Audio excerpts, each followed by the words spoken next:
तो भाई लोग आज हम बात करने वाले हैं लुकिज्म के चैप्टर नंबर 433 के बारे में। और अगर आपने अब तक मेरे चैनल को सब्सक्राइब नहीं करा है तो जल्दी से इसको सब्सक्राइब कर लो ताकि आगे आने वाली वीडियोस आप मिस ना कर सको। और आज की वीडियो की शुरुआत में हम देखते हैं जब डैनियल अपनी मदर को जिन्यूंग पार्क की फोटो दिखाता है तो डैनियल की मदर हैरान होकर जमीन में गिर जाती है और डैनियल को कहती है आखिर तुम्हें ये फोटो कहाँ से मिली है, ये तुम्हें किसने दी है। इसके बाद हम एक पुराना सीन देखते हैं और हमें पता चलता है कि डैनियल ने जिन्यूंग पार्क के बारे में अपनी मदर से क्यों पूछा। असल में जो जेम्स ली होता है उसने ही डैनियल को बताया था कि उसकी मदर को जिन्यूंग पार्क के बारे में पता है। हम देखते हैं डैनियल कॉल पे जेम्स को बोल रहा होता है, क्या तुम बोल रहे हो कि मेरी मदर जिन्यूंग पार्क को जानती है। जेम्स कहता है, हाँ तूने बिल्कुल सही कहा, तेरी मदर और जिन्यूंग पार्क एक दूसरे को काफी समय से जानते हैं। डैनियल, जब तू एक छोटा बच्चा था वो दोनों एक दूसरे को तब से जानते हैं और मुझे लगता है जिन्यूंग पार्क को तेरी 2 बॉडीज के राज के बारे में जरूर पता होगा और इसीलिए शायद तेरी मदर हमारे काम आ सकती है जिन्यूंग पार्क को ढूंढने के लिए।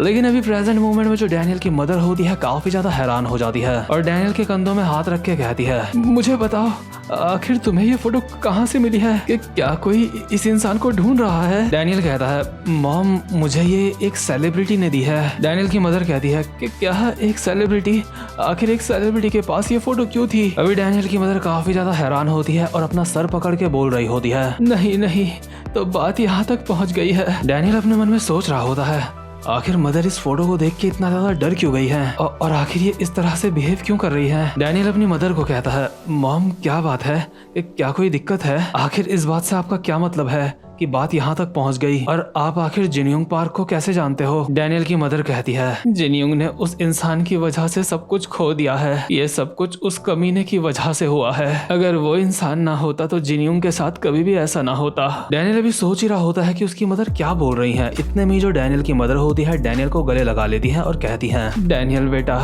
कि क्या तुम्हें श्योल वापस जाना है बेटा, क्या तुम यहाँ पे वापस नहीं आ सकते, क्या तुम यहाँ पे मेरे साथ नहीं रह सकते। मैं तुम्हें सब कुछ बताना चाहती हूँ लेकिन मुझे इस बात से बहुत ज्यादा डर लगता है कि सारा सच जान के तुम बहुत ज्यादा दुखी हो जाओगे और मैं ऐसा कुछ भी नहीं करना चाहती जिससे तुम्हें कोई भी दिक्कत हो। डैनियल की मदर ने अभी साफ साफ तो डैनियल को कुछ भी नहीं बोला होता लेकिन कुछ तो ऐसी बात होती है जो डैनियल की मदर जानती है, इसलिए वो इतनी ज्यादा चिंतित हो गई थी। इसके बाद रात हो जाती है और डैनियल की मदर सो जाती है और डैनियल अभी पुरानी एल्बम्स में फोटो छान रहा होता है। डैनियल ये देख रहा होता है कि कहीं एल्बम में उसको जिन्यूंग पार्क की फोटो दिख जाएगी। डैनियल पुरानी एल्बम्स को छान मारते हुए अपने मन में सोच रहा होता है, नहीं जिन्यूंग पार्क वो मेरा डैड नहीं हो सकता। मुझे हल्का हल्का याद है कि मेरे फादर कैसे थे, ऐसा हो ही नहीं सकता कि जिन्यूंग पार्क मेरा फादर हो। और मॉम की ये जो शादी की फोटो है ये इस बात का सबूत है। जब मैं बहुत ज्यादा छोटा था तो मेरे डैड मुझे छोड़ के चले गए थे लेकिन मुझे अच्छी तरह से याद है मैंने बचपन में उनको देखा था। वैसे भी उस जैसा उल्लू का पट्टा मेरे डैड नहीं हो सकते। लेकिन तभी डैनियल को इस एल्बम में एक फोटो दिखती है जिसको देख के डैनियल काफी हैरान हो जाता है। डैनियल कहता है, क्या ये क्या है, मेरे डैड इस फोटो में जिन्यूंग पार्क के साथ हैं, लेकिन क्यों, आखिर मेरे डैड जिन्यूंग पार्क के साथ क्यों हैं। और ये जो फोटो होती है इसमें डैनियल के डैड जिन्यूंग पार्क के काफी ज्यादा क्लोज लग रहे होते हैं और डैनियल की मदर सोते सोते भी अपने मन में बोल रही होती है, डैनियल बेटा तुम्हें उस कमीने से सावधान रहना होगा। और यहाँ पे डैनियल की मदर किस कमीने की बात कर रही है ये हमें नहीं पता। इसके बाद सीन शिफ्ट होता है और हम देखते हैं जेक को जो एक जगह पे खड़ा होता है। तभी जेक के पीछे से लाइनमैन आता है और कहता है, बॉस आखिर आप यहाँ पे क्या कर रहे हो। जेक कहता है, लाइनमैन मैं बस यहाँ पे ताजी हवा खाने के लिए आया हूँ, तो बताओ आखिर सब कुछ कैसा चल रहा है। लाइनमैन उदास होके कहता है, चीजें ज्यादा अच्छी नहीं चल रही हैं, हम सारे के सारे पुलिस की वांटेड लिस्ट में हैं। जेक कहता है, और बाकी सबका क्या हुआ। लाइनमैन कहता है, जोहान शियोंग और सैमुअल सियो को वर्कर्स ने पकड़ लिया है और किसी को भी नहीं पता वर्कर्स ने उन दोनों को कहाँ रखा है। और जेक बहुत ही उदास होकर अपने मन में सोच रहा होता है, ये सब कुछ मेरी गलती है, मैंने ही उन दोनों को खतरे में डाला, इसलिए मुझे उन दोनों को बचाना होगा। लेकिन क्या मैं ऐसा कर सकता हूँ, मैं तो अपनी बिग डील को भी नहीं बचा पाया। लेकिन तभी यहाँ पे व्हील चेयर में एक बंदा आता है और जेक को कहता है, ओह तो तुम्हें होश आ गया। जेक कहता है, आखिर ये कौन है। लाइनमैन कहता है, हम लोग जहाँ पे रह रहे हैं ये उस जगह का मालिक है, जब पुलिस हमारा पीछा कर रही थी तो इसी इंसान ने हमारी मदद करी थी छुपने में। जेक एक हल्की सी स्माइल के साथ कहता है, आपका बहुत बहुत शुक्रिया, मैं नहीं जानता कि मैं आपके एहसान का बदला कैसे चुका पाऊंगा। ये बंदा कहता है, नहीं एहसानों का बदला चुकाने की कोई भी जरूरत नहीं है क्योंकि तुम्हारे फादर के मेरे ऊपर पहले ही काफी सारे एहसान हैं। तुम्हारा नाम जेक किम है ना। तुमसे मिलके अच्छा लगा। मेरा नाम है लाइटनिंग चोई। मैं गैब्रियोन की फिस्ट गैंग का एक मेंबर था। तो खैर इसके बाद सीन शिफ्ट होता है और हम देखते हैं डैनियल को, जो अभी बस में अपनी दादी के घर जा रहा होता है छुट्टियों में। जिस सीट में डैनियल बैठा हुआ होता है उसके पीछे से किसी ने वहाँ पे टांगे रखी हुई होती है। डैनियल अपने मन में कहता है, मुझे पूरा यकीन है जब मैं पिछले साल ग्रैंड मदर के यहाँ आया था तो ये इंसान उस वक्त भी यहीं पे था, लेकिन अभी मैं इन सारी बातों के ऊपर ध्यान नहीं दे सकता। मेरा गोल है जिन्यूंग पार्क को ढूंढना। मॉम को नींद आ गई है, लगता है मॉम काफी ज्यादा थक चुकी हैं। जेम्स ली ने मुझे जिन्यूंग पार्क को ढूंढने के लिए कहा है ताकि मैं 2 बॉडीज के राज को पता लगा सकूं, लेकिन मैं जेम्स ली को ये नहीं बता सकता कि मैं जिन्यूंग पार्क से पहले ही मिल चुका हूं। अभी मैं जेम्स के ऊपर पूरी तरह से यकीन नहीं कर सकता। मैं उसे ये नहीं बताऊंगा कि जिन्यूंग पार्क वर्कर्स में ही है। मैं जिन्यूंग पार्क से खुद जाके मिलूंगा और अभी के लिए मैं मॉम से और ज्यादा सवाल नहीं पूछूंगा, क्योंकि मैंने मॉम को इतना ज्यादा परेशान पहले कभी भी नहीं देखा। मेरी मॉम एक बहुत ही ज्यादा हिम्मती इंसान है, लेकिन उसके बावजूद भी वो जिन्यूंग का नाम सुन के काफी ज्यादा हैरान हो गई थी। आखिर मॉम और जिन्यूंग के बीच में क्या कनेक्शन हो सकता है। लेकिन अभी के लिए उससे भी ज्यादा जरूरी बात है कि मेरी हॉलीडेज दोबारा से स्टार्ट हो चुकी हैं। इसके बाद हम देखते हैं डैनियल की ग्रैंड मदर के घर का सीन, जहाँ पे डैनियल के अंकल अभी चिल्ला के बोल रहे होते हैं, आखिर ये सब क्या है?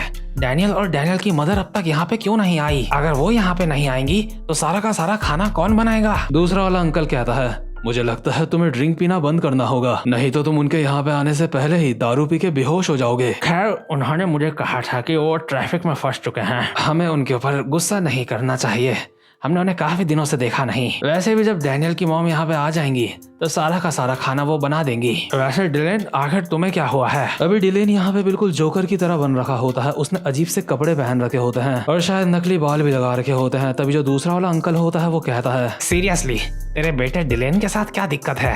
ये ऐसा क्यों बन रहा है? तभी डिलेन कहता है, यो अंकल हंसिए, ये मैंने आपको हंसाने के लिए पहना है। तभी जो डिलेन का फादर होता है डिलेन के पास जाता है और कहता है, मेरा बेटा डिलेन सच में कमाल का है ना? ये कुछ समय पहले एक पॉपुलर शो में भी गया था। डिलेन का अंकल कहता है, हा डिलेन, माफ करना, लेकिन तुम्हारा हिप हॉप वैसा नहीं है जैसा उसको होना चाहिए। तभी यहाँ पे डिलेन का कजन आता है और डिलेन को कहता है, डिलेन आजकल रियलिटी डेटिंग शोज ज्यादा चलते हैं, हिप हॉप आजकल नहीं चलता। और ये जो डेविड होता है इसका बाप यहाँ पे इसकी तारीफ करने लग जाता है, वो डेविड तुम सच में काफी अच्छे लग रहे हो, सच में तुम्हारा ड्रेसिंग सेंस कमाल का लग रहा है। डेविड कहता है, क्या आपका मतलब सिर्फ आज ही मैं अच्छा लग रहा हूँ या फिर हमेशा अच्छा लगता हूँ? अभी डेविड का बाप डेविड के पास आता है और कहता है, मेरा बेटा तो ऑनलाइन स्ट्रीमिंग भी करता है। वो उस वेबसाइट का नाम क्या था? हाँ, उसका नाम था स्विच। डेविड कहता है, डैड मैंने कहा था ये बात मुझे अभी किसी को भी नहीं बतानी, आपने क्यों बताई? अभी डैनियल के दोनों अंकल अपने बेटों की बस तारीफ करे जा रहे होते हैं और एक दूसरे को नीचा दिखाने की कोशिश कर रहे होते हैं। तभी डिलेन कहता है, आखिर डैनियल यहाँ पे कब आएगा? तभी इन दोनों की कजन पीछे से कहती है, तुम दोनों शोर मचाना बंद करो, क्या तुम यहाँ से जा नहीं सकते? यहाँ से दफा हो जाओ। डेविड कहता है, सारा तुम्हें अपने बड़े भाइयों से ऐसे बात नहीं करनी चाहिए। सारा कहती है, अपना मुंह बंद करो और यहाँ से दफा हो जाओ। सारा को अपने 3 मोटे मोटे भाई बिल्कुल भी पसंद नहीं होते क्योंकि ये काफी ज्यादा दिखने में बेकार होते हैं। सारा तो बस अपने मन में यही सोचती है कि कैसे घनचक्कर भाई है मेरे। और डिलेन अभी स्टाइल में बोल रहा होता है, मुझे लगता है डैनियल को भी वर्कआउट करना स्टार्ट कर देना चाहिए मेरी तरह। डेविड कहता है, अरे वो वर्कआउट के बारे में क्या ही जानता होगा। हालांकि डिलेन ने खुद भी कभी वर्कआउट नहीं करा होता, लेकिन फिर भी डिलेन की आदत होती है हीरो बनने की और इन दोनों के पेरेंट्स की भी आदत होती है जबरदस्ती का हीरो बनने की। वहीं जो सारा होती है उसे इनसे कोई भी मतलब नहीं होता। सारा भी अपने फोन में देख रही होती है और कहती है, आखिर ये कहाँ चला गया? सारा भी अपने मोबाइल में बड़े वाले डैनियल की फोटो देख रही होती है और कह रही होती है, आखिर आजकल ये सोशल मीडिया में कुछ भी पोस्ट क्यों नहीं करता है? कहीं इसे किसी ने किडनैप तो नहीं कर लिया या फिर कुछ और? जो सारा होती है वो बड़े वाले डैनियल की 1 नंबर की दीवानी होती है। अभी डैनियल के अंकल लोग आपस में बोल ही रहे होते हैं, आखिर वो दोनों कहाँ रह गए? लेकिन इतने में ही डैनियल लोग यहाँ पे पहुँच जाते हैं और डैनियल की मदर कहती है, माफ करना, हमें आने में थोड़ी देर हो गई, रास्ते में सच में काफी ज्यादा ट्रैफिक था। डैनियल के अंकल लोग बोल रहे होते हैं, तुम्हें आने में सच में काफी ज्यादा लेट हो गई है। अरे जाने भी दो। दोनों अंकल्स की वाइफ्स डैनियल की मदर को कहती हैं, हेलो, तुमसे मिलकर सच में काफी अच्छा लगा, लेकिन ये काफी अजीब बात है, तुम्हारे पीछे ये जवान लड़का कौन है? डैनियल एक हल्की सी स्माइल के साथ कहता है, मैं डैनियल हूँ, मेरा वेट थोड़ा सा कम हो गया है। अभी डैनियल के अंकल लोग तो ये देख के काफी ज्यादा हैरान होते हैं और कहते हैं, क्या डैनियल? वो छोटा सा नाटा सा डैनियल? क्या वो मोटा थुलथुला सा डैनियल? डिलेन और डेविड भी बोल रहे होते हैं, डैनियल? ये डैनियल है? सारा कहती है, वो ये काफी अच्छा लग रहा है, ये कोई सेलिब्रिटी नहीं है, ये डैनियल है। लेकिन फिर भी जो डैनियल के अंकल लोग होते हैं वो जलन के मारे बोल रहे होते हैं, हाँ इससे कोई फर्क नहीं पड़ता कि डैनियल कितना बदल चुका है, लेकिन वो हमारे बेटों से ज्यादा अच्छा नहीं है। डेविड और डिलेन कहते हैं, डैनियल काफी दिनों बाद दिख रहे हो। वैसे डैनियल तुम पहले से काफी बदल चुके हो। अभी डैनियल डिलेन को डीजे के कॉन्सर्ट का एक टिकट देते हुए कहता है, ये लो डिलेन, ये मैं तुम्हारे लिए लेके आया हूँ। डिलेन कहता है कि क्या डीजे के कॉन्सर्ट का एक टिकट, लेकिन ये मिलना तो नामुमकिन होता है। डैनियल कहता है, हाँ वो मैं उसको पर्सनली जानता हूँ, इसलिए उसने मुझे ये दिया था। डिलेन कहता है कि क्या तुम डीजे को पर्सनली जानते हो? इसके बाद डैनियल डेविड को कहता है, और डेविड मैंने सुना है आजकल तुम स्ट्रीमिंग कर रहे हो, ये देखो ये मेरी एक स्ट्रीमर दोस्त है, इसको फॉलो करो और ये तुम्हारी मदद करेगी, मेरा नाम ले लेना इससे। और ये वही लड़की होती है जिसको डैनियल ने ही आइडिया दिया था स्ट्रीमिंग करने का, और डैनियल ने एक बार इसकी जान भी बचाई थी। डेविड हैरान होकर कहता है कि क्या तुम एक स्ट्रीमर के दोस्त हो? ये लड़की अभी एक सेलिब्रिटी की जितनी पॉपुलर है। इसके बाद डैनियल अपनी बहन सारा को भी एक गिफ्ट देता है और कहता है, और सारा मैं तुम्हारे लिए भी कपड़े लेके आया हूँ। सारा बहुत ही ज्यादा खुश होकर कहती है, ओह माय गॉड डैनियल, नहीं तुम्हें ये लाने की जरूरत नहीं थी। डैनियल अभी यहाँ पे सबके लिए कुछ ना कुछ लेके आया होता है, इसलिए जो डैनियल के अंकल लोग होते हैं वो कहते हैं, क्या तुम हमारे लिए भी एक तोहफे लेके आए हो?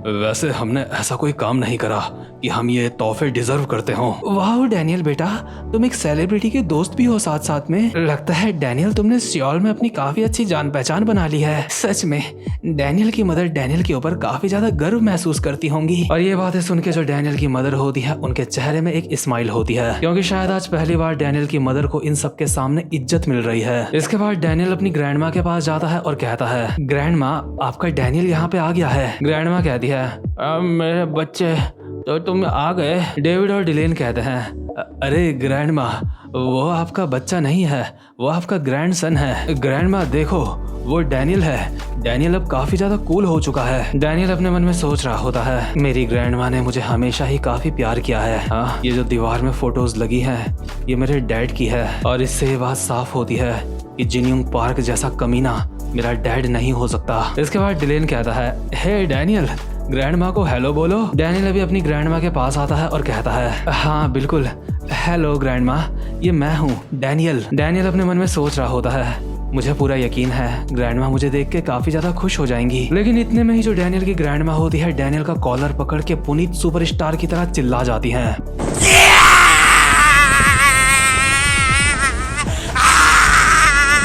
डैनियल की ग्रैंड माँ चिल्ला के बोल रही होती है, जिनयोंग पार्क आखिर तुम्हारी हिम्मत कैसे हुई यहाँ पे अपना चेहरा दिखाने की? यानी कि यार जो डैनियल की ग्रैंड माँ है वो भी जिनयोंग पार्क को जानती हैं। तो खैर जिनयोंग पार्क का आखिर डैनियल से क्या रिश्ता है हमें ये बाद में पता चलेगा। लेकिन ये वाला चैप्टर यहीं पे खत्म होता है। उम्मीद करता हूँ कि आपको आज की वीडियो भी अच्छी लगी हो, और अगर आपने अब तक मेरे चैनल को सब्सक्राइब नहीं करा है तो जल्दी से इसको सब्सक्राइब कर लो ताकि आगे आने वाली वीडियोस आप मिस ना कर सको। तो भाई लोग अब मैं मिलता हूँ आपसे अपनी नेक्स्ट वीडियो में, तब तक के लिए गुड बाय।